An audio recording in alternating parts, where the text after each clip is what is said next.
Two of the actors who've played this popular television character in the series, Patrick Troughton and Peter Davison.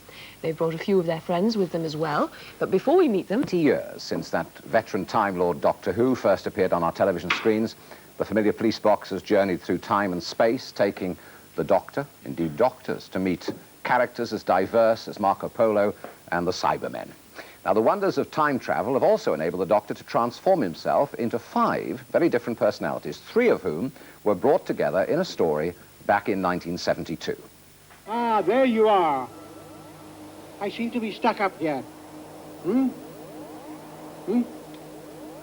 Oh, so you're my replacements. A dandy and a clown. Have you done anything? Well, we've assessed the situation. Just as I thought. Nothing. Well, it's not easy, you know. Not as if we knew what that stuff is. No. Then I'll tell you. It's a time bridge. Is it what? I see. Now, what's a bridge for, eh? Well, crossing? Right. So stop dilly-dallying and cross it. No, wait! You faded him again. I did not fade him. You saw him. He faded him. I hate to ask, but who was that? Me. Well, over the years, Doctor Who has gathered a massive following, and to mark the 20th anniversary, there are nationwide celebrations, including a convention organised at Longleat in April. Well, as our contribution to the festivities, our guests this morning are 2 Doctor Whos, Patrick Troughton, who played the Doctor from 1966 to 69, and Peter Davison, who took over the role just last year. Patrick, is it that long ago since you did the Doctor? Yes, I think it must be. We did the 3 Doctors about 10 years ago, I think, but even that seems a long time ago. It does, 69, that's 16 surprising. years, is it? It is, yes. Yeah. Well, here's one of the newer fellas, Peter. What's going to happen at Longleat? What celebrations are there going to be? Well, there are all sorts of wonderful things going on. I have this little leaflet here. Maybe I should just tell you what it says on here. It says Doctor Who. There's a Doctor Who exhibition, which is a permanent feature at Longleat. Then we have merchandise dealers from all over the UK, stars and characters from the series, programme viewing. Bessie, the Doctor Who car that John Pertwee drove, will be there. BBC makeup and costume and visual effects will be there, and they'll be... Of course, they've played an enormous part. Oh, absolutely, yes. And I think that there will be chance for people to come in and be actually made up by the... Yes. So, and all the old favourites will be there for people to enjoy. Yes. Right. It should be a one. Yeah, should be a one. Oh, and that's on the... You to plug that, yes, they did. I must admit. Yes, I was coerced into this. It's the 3rd and 4th of April. Oh yes, folks. It's great fun. Come along. Patrick, as you were the 2nd Doctor. I was the 2nd. Yes. And you followed William Hartnell. Yes. That must have been difficult because he sort of set the ground rules. Yes. What we thought of first was. Well, my idea was to black up and wear a turban, well, like Conrad Veidt, and so that when I took it off, nobody would recognise me, and I could get away with playing a character for a long time, and then go back to being all my, character parts. And the extraordinary thing is, Peter, that it has survived changes in actor and changes in total personality. Why do you think that is? Well, I don't really know.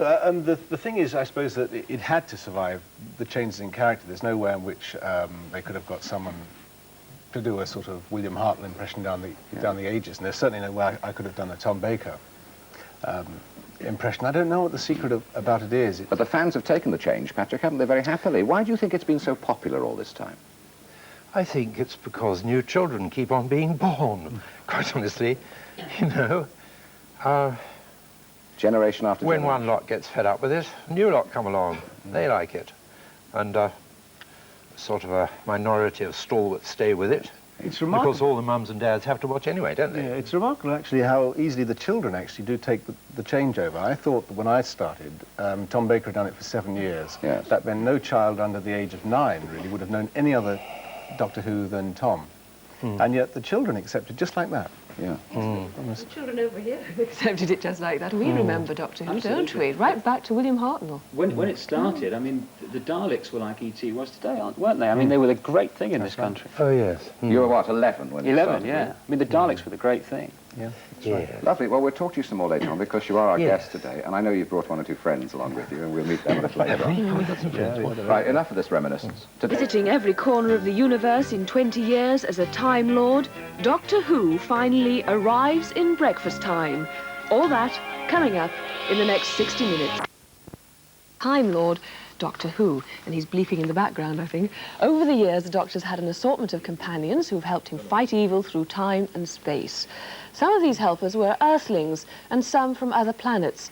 But perhaps the most endearing of them all was that faithful hound, K9. Oh. I'm going to have to go to the rebels for help. But will they help, I ask myself? Probability of indigenous dissident group rendering effective assistance very low. Shh. I'm thinking. I've got to make a very impressive entrance. Something that'll win them over entirely. Got it. Right, K9. We need a slight spatial movement and no temporary displacement. Very tricky, these short hops. Information, Master. What is it? The relative smallness of E space should render fractional increments more stable. But of course. Good boy, K9.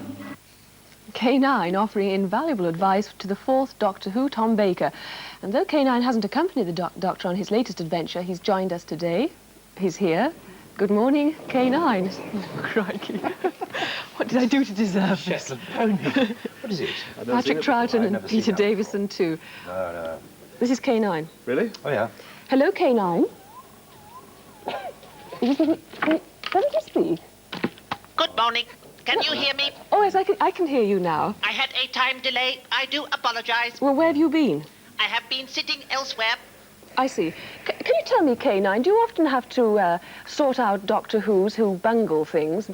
Negative. Steady. Doctor Who's are not bunglers. At least that is what I have been programmed to report. Yeah. Your particular Doctor Who perhaps wasn't a bungler. What? But I'm a bungler, and so are these two here by the sounds of things. K9, can you stop wiggling your ears and talk to me? Certainly. K9. Thank you very much. Are you the only K9, or are you a member of a family? Negative. I am K9 Mark III. Good heavens. What happened to Mark 1 and 2? Mark 1 stayed on the planet Gallifrey to look after Mistress Leela. And Mark 2 is trapped in E-space. What are you going to do about that? There is nothing we can do. Not a thing. Negative. Not so nice as Wendy Padbury, is it? Well, I think do you actually prefer the human companions to a K9? I didn't know he was. Personally, yes, I do, but I've never had to work with... No. It's a sort of Shetland pony, isn't it? It really is. Negative. Do you know, when I first watched Doctor Who, I was terrified by the Dalek. Of course, so am I. And even now, I am, and you are. Oh, look at this.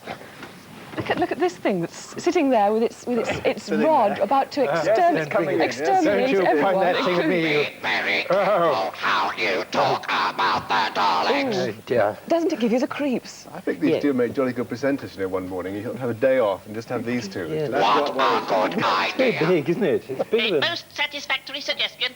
We shall take over from next week.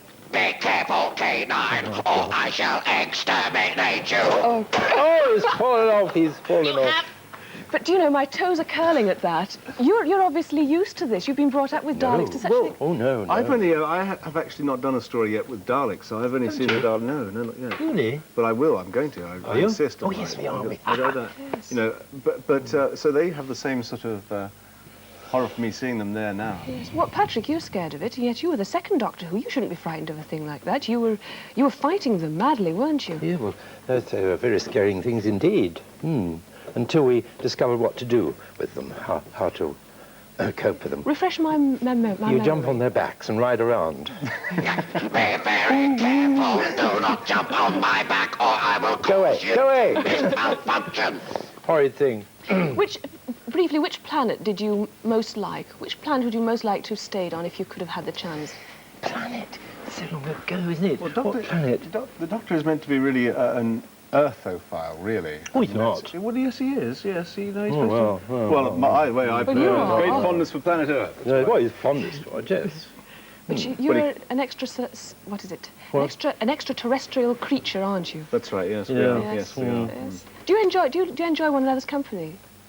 Yes, get on well with one another. We've got on very well this morning so far, Yes, haven't we? yes. Haven't said much to each other, but No, we've got on very well. no. You see, I have to say this, that really, Patrick was Doctor Who, and that coincided when I was watching it most avidly.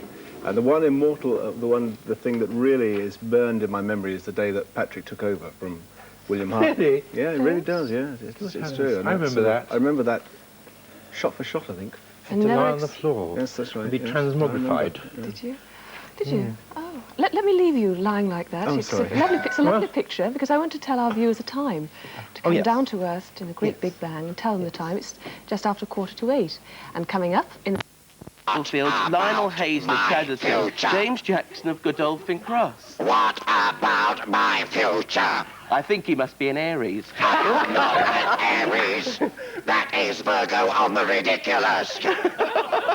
You're a bit fiery for me, love. What are you doing behind me? Never mind what I am doing. I can tell you all about the planets. I think you're a little bit hysterical. You're having Uranian transit. Be careful or I will malfunction.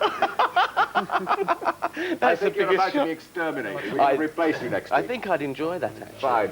Exterminated! Lovely. Well, that's just another way of saying to those people who have joined us since we last had them on that it's 20 years of Doctor Who, and we've got a former Dr. Patrick Troughton and the current Dr. Peter Davison with us today. Patrick, playing that part, of course, playing that part must have made a tremendous difference to your life, didn't it? Yes, well, it was security for a start. I mean, an actor, you know, the awful thing is not knowing whether you're going to be able to make ends meet from one week to the next, really. But you played it for 3 years. Security was lovely. Yeah, you played it for terribly 3 years. happy. 3 years, yes. Yeah. And we were on every Saturday, too, not like these people. You know. Have it easy. Every Saturday of the year we were on. Now, there were Except for August. There were 5 of you, Yes. and sadly William Hartnell is now no longer with us. But how was it decided to replace you, for example? I mean, did you decide that you'd had enough, or the 3 years was long enough, you want to do something else? Or did they say, Yes. well, we've run out of ideas for Patrick Troughton? No, I decided, you know, that if I stayed with it too long, I get stuck in the public's mind with only that part. And I thought it's best to, you know, 3 years is just right. Sorry, Selina. What is the essence of Doctor Who? I mean, 6 Doctor Whos. There must be something, the essence. No, I never The understand. character, the personality that must go on and continue through the She looks quite different sideways, doesn't she? Have you noticed, you know, when you look at them Do you want to see my profile? He's been drinking I'm our the coffee, serious I one think. today. There's an element, when I was asked to do the part, I looked at old tapes of all the other Doctor Who's, just to, and tried to, because I had no idea how to play it at all. So I just looked at tapes of William Hartnell's and Patrick's and John Pertwee's. And decided what? Yes. To do differently? No, to take little bits from each characteristics, maybe, to start with anyway, so that I could find my way to a... You know, Can you name any particular one, though? Little thing that you picked up? Well, I took a bit of the grumpiness. William Hartnell had a marvellous sort of grumpy sort of nature about him. And Patrick had this sort of... Steady on. Yes, be careful with kind of kindly eccentric character. Oh, really? And John Pertwee is very much sort of dandified Yes. Doctor, and of course Tom. Well, I didn't take so much from Tom because he was, I thought, he would be in everyone's mind anyway, so that really I tried to find my way by the early And here ones. we have the newest and the most modern. Well, it's a delight having you with us, and big celebrations at Longleat, I know. And Yes, people will find Oh, details. yes. Okay. Thank you Yes. very much indeed for being with us. Thank you. Thank you. Thank you, Selina. Thank you. Do have a daffodil, it's mine. Oh. Now for the late risers, it's time to show a leg and stretch.